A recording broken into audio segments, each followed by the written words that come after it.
All right, I got to jump into love because Okay. it's another crucial part. It's a big thing in Mm, people's lives, and it's part of the three things you're talking about in your masterclass book as well. So I'm just going to talk about the quote from you, which you said, "Your relationships are in your hands. It doesn't matter what state your relationships are in right now, nor does it matter what's happened to you up to this point. You can begin to consciously choose your thoughts, and you can change any relationship in your life or attract any new one you desire."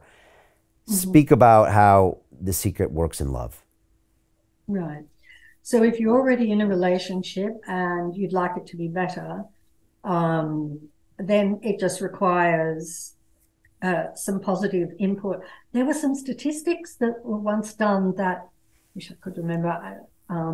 It was something like for every negative thought that you have about a person, you need to have 10 positive thoughts for that relationship not to deteriorate. It was something like that. And so if a relationship is not doing well, most certainly we've had that thoughts that we don't want, thoughts that were not positive about the relationship. And so to help turn that around, to sit down and it's just such a simple thing is to sit down with a piece of paper and a pen or with your computer, and that person, whether that's a partner or a child or whatever, and sit down and write out all of the things that you appreciate or you're grateful for about that person, and keep going until you've done 10 or 20 things until you really feel a shift within yourself. And when you have that shift within yourself, the shift happens within the relationship. It only requires you to do it. There is a change that takes place. And so that's what we need to do. So if a relationship is really struggling, we we really need to now to start to give it some positive energy and for things to get better. I think also you said that sometimes people see a couple and and if they don't have love, they're like, "Ah, oh, look at them," and they can feel the lack, but you need to see those qualities and be happy about them in order to bring that happiness into your life, You which do. You I'm do. guessing in love is not always the way people feel when they see it. Yes. You need to celebrate. It's like you need to celebrate somebody's success Yeah. because that brings success to you. So you need to celebrate the love that you see, and that brings it to you. In terms of love, if we are looking for a perfect partner, somebody to come into our life, we need to get really clear about what that person's like. And I always tell everybody that they need to do a list and they need to write out all of the things that they want in that person.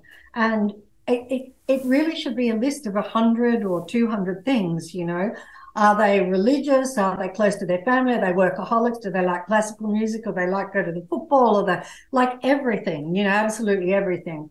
And that is a really good way to help bring a partner into your life. Um, Also, I think uh, there's one other thing we need to keep talking. I have so many thoughts that come into my mind. I see a bunch of the quotes as well. You're saying you said that once that if someone is smart, beautiful, or talented, love those qualities, and you choose those things for you. Um, it's Yes, interesting that's right. That's what I because wanted. I guess if people don't have love in their life, when they see it, sometimes the easiest thing is to feel bad. But like you said, the universe doesn't know that feeling. It needs to know that you are happy, and then that will bring that Mm, to you.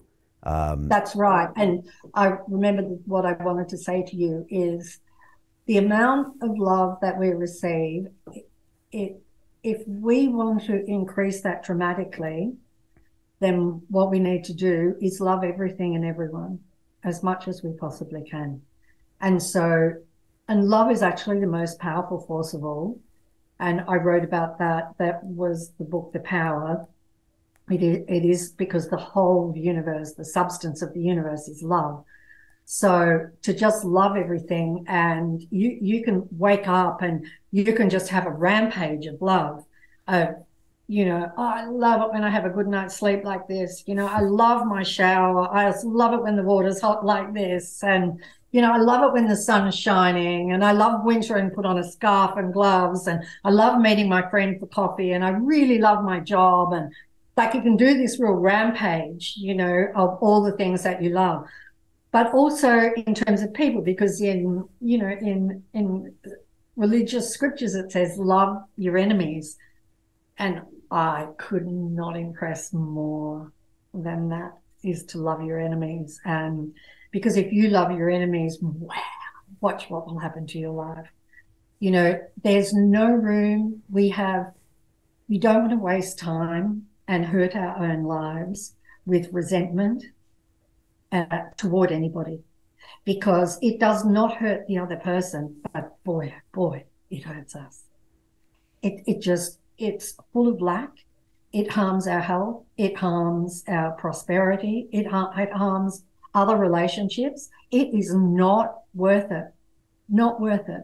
So love everything that you can. Absolutely everything that you can, as much as you can.